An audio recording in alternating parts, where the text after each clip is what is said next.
The science behind what the Wizard of Oz really meant.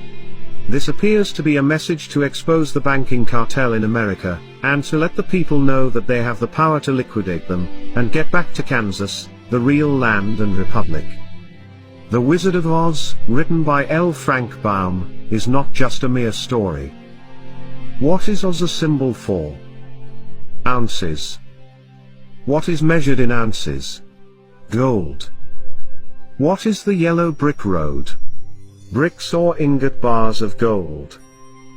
The character known as the straw man represents that fictitious, all caps, legal fiction, a person the federal US government created with the same spelling as your birth name. Remember what the straw man wanted from the Wizard of Oz? A brain? No juristic person, legal fiction, paper corporation has a brain because he or she has no breath of life.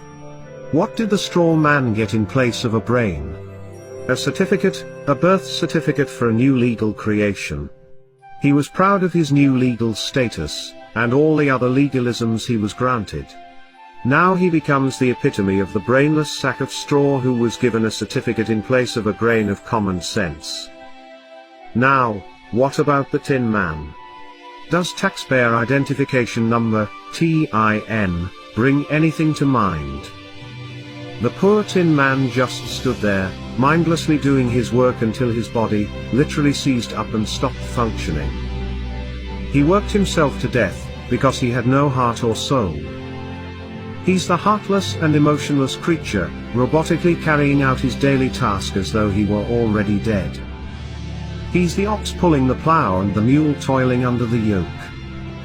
These days, his taskmasters just oil him nightly with beer, and place him in front of a hypnotic television, until his very existence no longer has any meaning or value. His masters keep him cold on the outside, and heartless on the inside, in order to control any emotion or feeling that might arise. The Cowardly Lion was always too frightened to stand up for himself.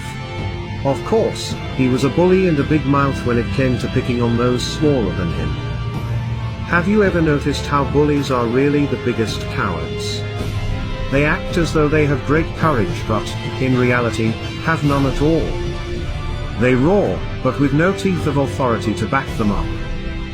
When push came to shove, the Cowardly Lion always buckled, and whimpered when anyone of any size or stature challenged him.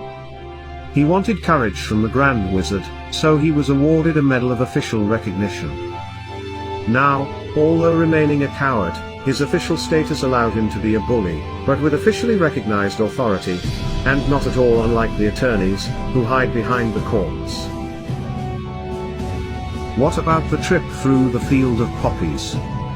Did you notice how this had no narcotic effect on the straw man who had no brain, or the Tin Man with no heart or soul? They weren't real people, so drugs could not influence them. The Wizard of Oz was written at the turn of the century, so how could the author have known America was going to be drugged? The Crown has been playing the drug cartel game for centuries.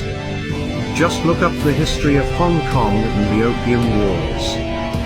The Crown already had valuable experience conquering all of China with drugs, so why not the rest of the world? What was the Emerald City? The Federal Reserve System.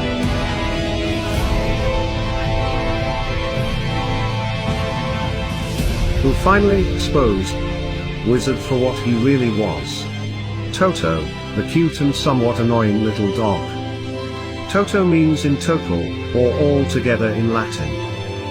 What was it that the witch wanted after she alleged that the little dog had bitten her? Toto. Or everything. Notice how Toto was not scared of the great wizard's theatrics, yet he was so small in size, compared to the wizard, that no one seemed to notice him. The smoke, flames and holographic images of Oz were designed to frighten people into doing as the great wizard commanded. But Toto simply padded over, started barking until others paid attention to him and came to see what the barking was about. Who was behind the curtain? Just an ordinary person controlling the leaders that created the illusion of the great wizard's power and authority. When Toto pulled back the curtain and completely exposed him, the charade was at an end. The veil hiding the corporate legal fiction and its false courts was removed. The wizard's game was up, and what was he after all? A conman, a fraud. We can see, in this tale, just how loud the bark from a little dog can be. Most of us remain silent and wait to be given whatever food and recognition, if any, by our legal masters. Let us not forget those flying monkeys. What perfect mythical creatures to represent the Bar Association attorneys, who attack and control the little people for the great crown wizard, the powerful and grand bankers of Oz. How, finally, was the evil witch destroyed? Pure, clean water? Liquidation. How did Dorothy finally get home? She simply clicked her heels. She always had the power, and so do we. What would it take to expose the wizard for what he is? We each need only a brain, a heart and soul, and courage.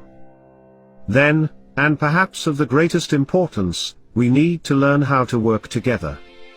Only by working together, can we have the freedom that was given to us all, under the law of God.